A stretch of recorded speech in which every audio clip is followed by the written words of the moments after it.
If you went to London, you will see the surgeons driving Musks and BMWs and things like that, the Harley Street surgeons. So I missed a couple of beats in my heart. I said, talking to surgeons is very difficult. But then I thought, let me try. It's always better to put a neck out and see how it feels. Friends, I'm talking about safety in medicine. Medicine in the broader sense. Because I think I have a right to do that, because the Royal College of Physicians started nearly 100 years before the Royal College of Surgeons started. So medicine encompasses surgery also. Because in my concept, a good surgeon must be basically a good physician. Because if you don't have a correct diagnosis, your surgery risks will increase. And the indications also change. So I think this is okay. And our forefather, Hippocrates said this very principle. I think we must all keep this in mind. First, do no harm. You may do good, may not do good to the patient, but certainly try not to do any harm. The audit these days is not very, very positive for the doctors. I don't know how many of you have read this audit, Death by Medicine. I've given you the reference. Please look at it. It's a horrifying picture. Of course, it is American. But then America is what we all ape all over the world, including even in Britain in the good old days. When I was a senior registrar, I used to see my colleagues who go for a consultant's job. They say, oh, I didn't get that job, man. Why? I didn't have BTA. What's BTA? Been to America. Even if you get the best training in England, best qualifications, you still have to have a stint in America to qualify to be a surgeon. And that has been there. And American medicine is probably one of the leading causes of death in the world in the United States of America. And that's what this study shows. What's our curse? Why do we do this? How do we do this? Because we go for what's called evidence. What kind of evidence do we have? Have you ever examined the evidence of the evidence base? And if you look at it, most of the evidence is surrogate evidence. We don't have the real evidence. The real truth is not there at all. The next one is, we don't know man. We don't know man. We are slowly trying to understand man with the progress in quantum physics. Today, quantum physics has come to a level where E is equal to M, not E is equal to MC squared. So this is what's called a dualism, which was first propounded by Hans-Peter Dürr, who is the Emeritus Director of the Max Planck Institute, a Nobel laureate himself and an alternate Nobel laureate also. And Hans says, this a-dualism simply means energy and matter are the two faces of the same coin. So the human body is in fact just the human mind or the consciousness, which is energy. So the mind is not in the brain or confined to a part of the brain, but it's in every human cell. And today with biophoton camera, if you can photograph you, what I see is 100 trillion cells, all of them in sync when you're healthy. And what is health? Health is defined in this concept as enthusiasm to work. You get up in the morning and ask yourself, do I want to go to work? And if the answer is a positive, very strong positive thing, you are healthy. And enthusiasm to be compassionate. You are not complete unless you are compassionate. And as a surgeon, you should be very, very compassionate to your patients. So these are the reasons why we probably are doing a lot of things which we should not be doing. Up until 1990, there were not many papers on mistakes, medical errors. Today the papers have gone up. I have not been able to show it beyond 2000. Now it is estimated that the papers that publish medical errors, if kept one over the other, will probably be taller than the Empire State Building. That many papers are there. So the medical errors could be avoided if we all take care not to do things which are not needed. Now what's our problem? We look at the human body in bits and pieces, holism. We forget the whole. We look at the bits. And trying to correct the bits, we think the whole gets corrected. It doesn't. That's where our main problem in safety are. Now bits need not necessarily add up to the whole. Of course, this was known to Indian science for a long time. Purnamidam, Purnamadaha. And taking that cue, one of the American scientists had been able to get atomic hydrogen from water. Normal chemist can get a molecular hydrogen from water.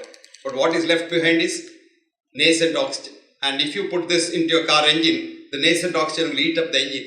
But today, this scientist, using the old idea of Purnamidam, Purnamadaha, that is a whole and this is a whole. And if you remove a bit from the whole remains a whole and the bit becomes a whole. This concept, he passed radio waves into salt water. And what he got was atomic hydrogen. So he's now able to run a two-piston engine, and very soon hopes to run a car or even other vehicles on that. And the interesting thing is, the water that you put into the petrol tank, it doesn't come down because water remains water and emanates atomic hydrogen continuously to give your engine. Now, why don't we change? What is the problem with us? See, Voltaire said, every man, as to the character, is the creature of the age in which he lives. Very few are able to rise above themselves and the ideas of their times because we are worried. I still remember 1968, I wrote a paper, Unconventional Wisdom in Medicine. It went round the world. Everybody rejected it and some horrible comments on it. Ultimately, it came to the Glasgow Bulletin, which was then the bulletin of the Royal College of Physicians and Surgeons of Glasgow. And there was an interesting editor who wrote a letter to me. He said, I have not been able to understand your paper, but I think it's something fascinating. So I'm going to publish it all the same. And with a photograph of yours on the masthead of the article. So please send a photograph. I'll wait for that before I publish. It got published in 1983. A surgeon wrote a letter to me. An emergency surgeon, FRCS, Edinburgh and England. He wrote, Dear Prof Hedge, up until I read your article, whenever I used to get ideas like this and talk to my friends, they thought I was mad. Now that I saw your article, I got 100 copies of it made and distributed among my friends. Thank you. They don't think I'm that mad after all. Full stop. This is what makes us not to think out of the box. But if you don't think out of the box, you probably don't take knowledge forwards. Karl Popper was a great colossus in the London School of Economics in the 50s. And he was a professor of science philosophy there who said, I quote, knowledge advances not by repeating known things, but by refuting false dogmas. False dogmas are there plenty in every field, be it medicine, surgery, or any other field for that matter. Any field where you think, and if you don't think, you don't exist. Cogito ergo sum. Only when you think, therefore you exist. And if you don't think and don't refute dogmas, knowledge remains where it was. Look at this beautiful thing, wisdom of the human body. One of your colleagues, professor of clinical surgery in Connecticut, Sherwin Nuland, had to operate on a patient because he was just going off duty at about 5 o'clock and had almost come to the ground floor. Then there was a big blaring on the mic saying that general surgeon wanted urgently in theatre 12, general surgeon wanted urgently in theatre 12, and he didn't see anyone, so he ran up. And when he saw there, it was a gynec theatre where the gynecologist opened an abdomen and the blood had come out so much that by then she had given about 100 bottles of blood and blood was all over the theatre.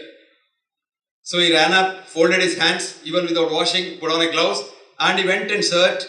There was a tear in the splenic artery, small little tear in the splenic artery. So of course he closed it. Another 100 bottles of blood were given to this lady. So he thought this lady will not survive at all. So he didn't expect to see her face the next day in the intensive care unit. And he went home and slept. Lo and behold, morning he comes. This lady is saying, hi doc, how are you? He was shocked. He was shocked, and then he goes and writes this beautiful book called Wisdom of the Human Body. I think every surgeon should read that book, Wisdom of the Human Body by Sherwin Nuland. And this book somebody presented to me when I was giving a lecture in the West Coast and I was traveling to New York. I was reading the book. En route, I found a small mistake in the middle of the book. So I wrote a small note in the plane itself and posted it when I reached New York. I said, your book is a wonderful book. I love that. But there is one glaring mistake in my concept, but I have no reference here. I am in the plane. I think this, if it is corrected, it will be very nice. And these people are so good. He writes a letter. By the time I came back to India, I had a letter. Dear Prof Hedge, you are right and I am wrong. I am embarrassed. But I am going to change it because my publisher says it's in the middle of the book and that page could be removed, and I am going to do that for all my books. And this is a fascinating book which must be read. What is the wisdom of the body? It's the wisdom that keeps us alive. We think doctors, surgeons, medicines, pills keep us alive. Let me tell you, I have an article in the British Medical Journal. Pills thrill, but could kill. And this also has a sentence which says, there isn't a pill for every ill, but there is definitely an ill following every pill. I'll give you some simple examples. You take an antihistamine, fine, you're happy, right? But antihistamine is an H1 blocker. Just like your proton pump inhibitor, which surgeons use left, right and center.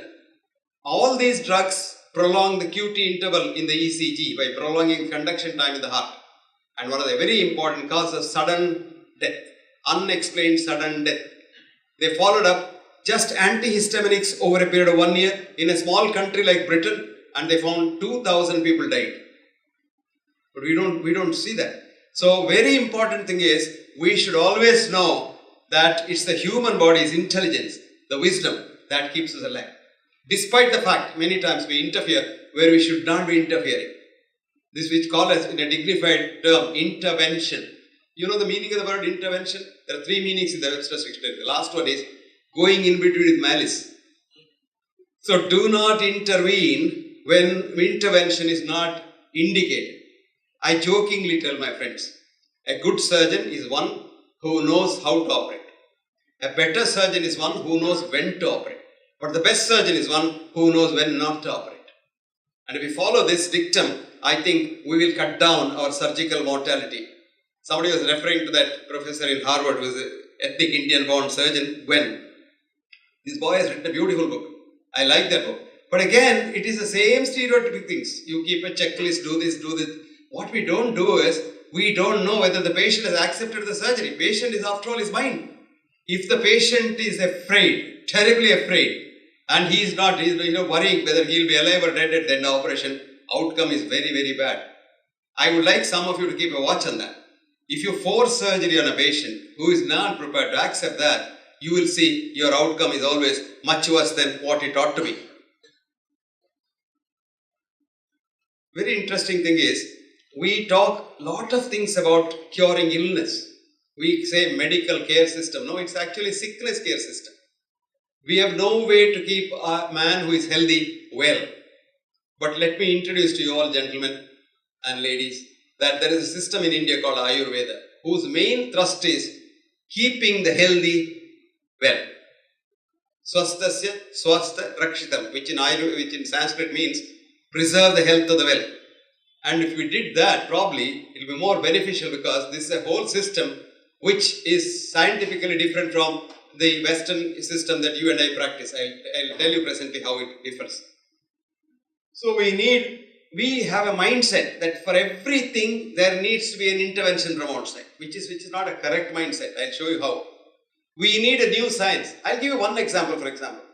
Now there is a big talk about stem cells. We say stem cells for this, stem cells for that. And there are claims of success for stem cells. There are 2 kinds of stem cells. Body's own wisdom produces a stem cell, which does not fail at all. One of your colleagues, professor of orthopedics in the New York University in the 60s, Robert Becker, Bob, was a fascinating scientist. And he was studying the fracture site and took the blood cells from the fracture site in the clot under the periosteum, put them under the electron microscope and studied them. And what he found was, the RBC is gradually, slowly becoming bigger, putting out pseudopodia, and in a week or 2, they become real pluripotent stem cells. And these stem cells are the ones which heal the fracture, though of course you set it and approximate it correctly. But you don't heal the thing, it's the stem cells that heals. Now you produce a stem cell in vitro, outside, by whatever methods you need. When you put it into the human system, today we know genetics don't work, epigenetics works. Genes don't do much, because the human chromosome contains only about 23,000 genes, whereas there are about 2.5 trillion germ genes in the same metagenome. So you are more a germ's child than your parent's child. And you can't manipulate those, because you don't even know what those genes are. The NIH for 10 years spent nearly $10 billion and tried to find out these genes, and they got only 10 of them. And they estimated, they predicted that if all the world laboratories were to study genetics, human genetics, and for 100 years, we'll still get about 100 genes. But there are 2.5 trillion genes. But epigenetics is the most important thing, because it's the environment that changes it. And epigenetics is where the environment changes the gene. And today there are studies which show that when you become tranquil in your mind, even your genes can be changed. A recent study, just 2 weeks ago it was published, shows that if you do real transcendental meditation, your telomeres length increases. As you age, your telomere length, telomeres are like the caps at the end of the DNA. It's like the shoelace having that eyelet, and it's like that. And this, when it becomes smaller and smaller and smaller, the DNA becomes unstable. So this, just the meditation alone will increase the size of the telomere, which means the exogenous in vitro stem cells probably do not work much. I think you haven't seen this statement. This is a very nice statement. He's a Nobel laureate, of course. And very nice statement, which is absolutely true. Science is the faith that the common man has in the ignorance of the expert. Did I make it very clear? Science is change. Let me take physics. Newton's laws of deterministic predictability were proved wrong by Einstein's theory of relativity. And Einstein's theory of relativity, when examined by others, 16 people tried to find out whether Einstein's theory of relativity is right. 14 papers said it's wrong. But only 2 papers, especially led by his good friend, Arthur Stanley Eddington, said he is right. But if you look at Eddington's photographs, there's so much of cloud that you can't see the starlight at all in those photographs. But still, it has been going on. Now, quantum physics almost upset that. And today, Werner Heisenberg in 1925 said, uncertainty principle. The only certainty in this world, especially in medicine, is uncertainty. You can never predict what happens to a patient, even if you take all the parameters that you know into consideration, because we cannot predict the future in a dynamic universe, especially in a dynamic body, without knowing the whole initial state of the organism. And whole initial state of the organism is impossible for a doctor to find out, because you're only about 40% your consciousness, or what's called the mind, which you can't assess. Your 30% your phenotype, of which you know about 2%, and the 30% is genotype, of which you know nothing. So knowing only a small percentage of the initial state, you can never predict the future. If anyone of you is interested to know, there's a very interesting article by a professor of physics in Strathclyde University in Glasgow. This is in the, I think, 1991 BMJ. It's called Doctors Predicting the Unpredictable Future of Their Patients. It's a fascinating article which shows how we cannot predict tomorrow, because quantum physics now says there is no tomorrow at all. Tomorrow is yet to be born. How can you predict what happens tomorrow? Even the weather predictions in the short term do not come right. And that's why they propounded the hypothesis called the butterfly effect. So friends, what is science? Arthur Stanley Eddington, when he was criticized for what he did, he wrote this hypothesis. Ichthyologists went to the sea looking to study the fish, and they net and got the fishes in the net, studied them very, very carefully, and they found out, and the hypothesis was, all sea fish are bigger than 2 inches, because the hole in their net was 2 inches. So this hypothesis was sold, and they got all the credit. And later on, someone else went into this thing with a smaller fish net, and it caught fishes smaller than 2 inches. So what you catch is depending on what the net you take. That's called the fish net hypothesis. And if you see that, medicine becomes a very, very interesting thing. Now I'm writing a book called The New Physiology. Now physiology has come to systems biology. I don't know if you know systems biology. It's in the engineering field, you always have systems. There are 2 basic systems in this world, the open system and the closed system. To give you a very simple example, open system is, supposing you want a bucket of hot water. All that you do in the olden days was you keep the bucket of water, put a heater in that, and when the water is hot, you have to remove the heater yourself. This is open system, which means you have to intervene at every stage. And that's what the Western medicine teaches us. We have to intervene for everything. If you get a fever, I give you crocet. But actually you don't find out why the fever has come in the first place. The fever has come because higher temperature kills the germs which are invading your system faster, and also helps the body's immune system to kill the germs. But when you lower it with metacin or crocin or paracetamol, what happens is it helps the germ and not your system. So that's called the open system. Now come to the closed system. Closed system is like your geyser. You put on the switch, water becomes hot, and when the water is hot enough, it switches it off. So water becomes cold. When it is cold, it switches it on. So you don't have to do anything. So interference is not needed in a closed system. And the human body is a closed system where interference must be kept to the minimum. That's the reason why I said a best surgeon is one who knows when not to operate. Do we learn from nature? We don't. Do you know why? 1802, the first industry started in Britain. And this romantic British poet, William Wordsworth, wrote this poem. The world is too much with us, because he said money coming will spoil this world. And he wrote so beautifully. I'll tell you 4 lines, then you go and read. The world is too much with us, late and soon. Getting and spending, we seem to have lost our powers. Little do we see in nature that is ours. We have lost our soul, a sordid boon. Full stop. Unquote. What does it mean? Today, medicine has been taken to the marketplace, and market forces are working on it. And technology is the one that taking the cost of medical care prohibitively high. I don't know where it's ending. It's almost escalating. It's skyrocketing. And even Britain, with the free thing, is finding it very difficult to fulfill their obligations in NHS. After American hospitals and insurance companies are closing by the day. And everybody is suffering because we have made the cost so expensive, and we have made people believe that doctors can do anything. We have been defying ourselves. Don't worry, I will transplant even a head. One surgeon even transplanted the head of a dog, Christian Bernard. And a Russian had transplanted 2 heads into 1 dog. So Christian said, I am better than him. 3 heads he transplanted into 1 dog. So all these are just, mimicry. But learn from nature. We don't do that. This is called biomimicry. There's a nice paper on the American black bear, Eurasidae. They sleep for 3 months. Don't take a drop of water, don't have a grain of food, and then they don't move at all. But when they wake up after 3 months, you check them, every parameter is better than before. The creatinine is better, the urea is better, the muscles are stronger, the bones are denser, and the animal is more ferocious. Now our theory is, if you sleep for even 1 day without waking up, your bones will become, and if you don't eat for so many days, you get acidosis and you die, etc., etc. But it doesn't happen in nature that way, and we have not found out. And you would be surprised. Temple University, 2 researchers wanted to find out what is the physiology in a black bear. Nobody was funding them. Nobody is funding them, because if you fund and they find out something, where is the industry of dialysis, transplant kidney and renal failure treatment, etc., etc. They were worried. Now, perioperative immune depression. You all know nature gave us the immune system because we were hunter-gatherers in the forest, and to prevent us from predation, they gave the immune system, the autonomic nervous system. Now we are trying to suppress that system. There is a study, I don't know, many of you must be knowing. People said, periodic mortality can be lowered by putting patients on metoprolol, beta blocker, before and after surgery.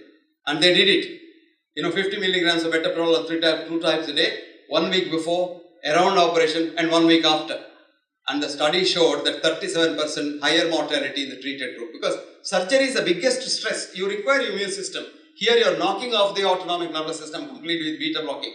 And we do that, beta blockers, ACE inhibitors, and God only knows how many drugs are there in the patient's belly when you are operating on the patient in emergency care. So the ADRs, adverse drug reactions, which is one of the leading causes of death in the world, is one of the things that increases the periodic mortality. The next one is nil operate, by mouth. You don't feed anything to the patient, sometimes even one day before. And that is where the headquarters of the immune system is between your mouth and anus. And this whole balance, the ecosystem of the thing gets changed when you don't feed the patient. And when you give intravenous parenteral fluids and don't give anything by mouth, the immune system naturally gets depressed. This is one other reason why the patients become... This is a very ticklish issue. Every patient who undergoes surgery has to have parenteral feeding. But can somebody tell me exactly how you calculate this? Is there a real science? There are 2 theories, the wet theory and the dry theory. The dry theory says the body knows how to balance the electrolyte balance. Because usually you have about a bottle of blood, about 500 ml of blood in your pelvis as a reserve. And you have plenty of water outside the vascular system. So there is what is called auto infusion and auto transfusion happening when you bleed and lose blood and lose volume. Very interesting story.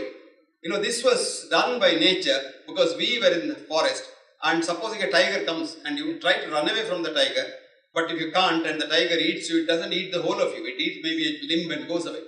Nature didn't want you to die. So there you can't transfuse, so they gave you enough blood, enough fluids, and you survived. And of course the clotting mechanism started, the vasoconstriction occurred, and redistribution of blood supply occurs. Blood pressure doesn't fall, and but the wet dry theory is not industries friendly. So they produce a wet theory, drop for drop. And you would be surprised, I have gone deep into this. In the intensive care unit, one of the causes of death is this kind of, don't know how to, we take the extracellular things, potassium 4.5. But there's so much of potassium in the body that potassium can adjust itself. And there is now a new science called what is called transmutation. Supposing the body needs potassium, it can convert sodium into potassium. This is called transmutation, biological transmutation. There's a big science which was Russian, kept in the cold storage. Now it has come out. You've got a lot of books and a lot of people working on that. And wet theory is the one which doesn't have a very important basis, scientific basis, or what's called holistic endpoint evidence. Well, this checklist is one I talked about. As I said, the first important thing is a complete, this of course doesn't apply to emergency surgery. For all elective surgery, please take a very important thing, psychological assessment. What is the patient's mind? Is it accepting what you're doing? You probably know this study, very nice study done in Oxford, Cambridge, Hamburg and Munich. They were running a morphine drip for a patient with severe pain, morphine drip. But told the patient this is not morphine, and the pain didn't get relieved. They crossed over the patient and run saline drip and told the patient this is saline, this is morphine, and the pain got cured. So this is what's happening. So they did fMRI concurrently, repeated the experiment, and the fMRI showed when the patient believed it is morphine, when it was only saline, the forebrain produced so many opioids that the pain disappeared. When the pain, I get the message. When the pain did not disappear, because patient did not believe it is morphia, though morphia was running in. And this was confirmed again by naloxone. They injected naloxone and repeated the study. And the study was done so many times, and the study very clearly showed it is the placebo effect that ultimately matters. And if the patient does not accept surgery, outcome is very, very bad. And there are so many other things like general fitness, of course, you see the imperative need for surgery. I think if you really go into and have a second opinion, there's a nice study done in Harvard by my former chief. Second opinion for coronary artery bypass surgery. This is published in JAMA 1991, which showed most of the patients who are sent for bypass surgery from the Massachusetts area by cardiologists to Harvard did not scientifically need bypass surgery. So what they did was, they were doing bypass surgery with laser tip at that time. They did an ethically permitted study where they took the first patient went into theatre A, second patient went into theatre B, and as the patients came, A, B, 1, 2 at random. And the protocol in A was anesthetize, operate, send. B was anesthetize, don't do anything, keep him there, wake him up and tell him he has had a wonderful operation and send him. And would you believe in number 2, in those who went to nearly 200 patients who went to theatre B were alive at the end of 5 years. And a thallium scan showed they had revascularization, complete revascularization, which simply shows that whole surgery was a sham there. So have a second opinion, very vigorous selection criteria and do. I'll quickly now show, lights are coming, and quickly show something that you can do without surgery. The way you have salamander in your house, cut its tail, it grows. You cut your tail, it doesn't grow. It can grow. Because what it needs, two things the salamander does. A, it produces a slimy fluid there which doesn't allow any germ to come there. B, it changes the polarity of the cell wall at the cut end. We do it artificially. What we do is, this is water structure.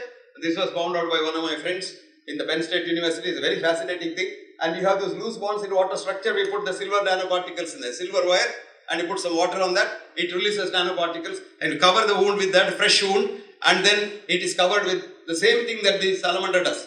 Then we have a 9-volt battery which charges and changes the cell polarity. This is a boy whose finger was cut. Okay? We did that. And it should not be touched.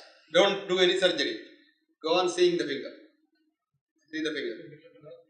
See the finger. And see the finger what it was. Now you can say, okay, it's only the finger, nothing much to worry about. Now we have devised a new thing. Gordon is a friend of mine from NASA. He is no more. And I am innovating that little device which emanates solar energy, the electromagnetic energy. And you see this foot, diabetic foot of a police constable. And he didn't want it to be amputated. They said if he doesn't amputate, he dies. But his surgeon was requesting me, so I told him clean the whole place. I repeated the same thing. You see 3 months later, see his foot. And one more thing you see is the swelling that was there diabetic foot always has swelling because insulin is a growth hormone. So the hyperinsulin state, endogenous or exogenous, there is swelling, which is also gone. Here is a lady who had a complete block of the aorta, just above the renal arteries. And then I just applied that same applied machine. Now see, after 3 months, her blood pressure has come down, she is normal, she is walking, she has no claudication at all. And like a horse tail, she has got so many things there. You can do that for even a disc which is not, you can do that. You can do so many things. I am not going into that. Thank you very, very much for a very patient hearing. And, I know what you will say when you go home. I had a friend of mine, a parish priest, was going from place to place lecturing.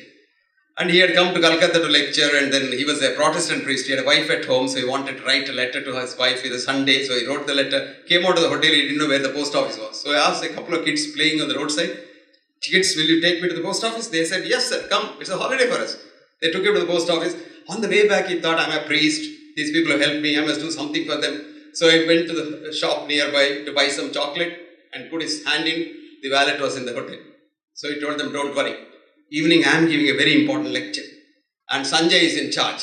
We charge 100 rupees for listening to me. You two free for helping me. So I'll give you a note, show it to Sanjay, he'll let you in." Children said, "Sir, what are you talking about? We are not interested in talks. There are a lot of people like you talking, but listening is very difficult." Then he said, "Me talking? Who am I? I'm a priest. I'm talking about God, way to heaven, and how to be happy, and things like that." Children burst out laughing. He said, "Why? Sir, you don't know the way to the post office. How do you know the way to heaven?" Thank you very much.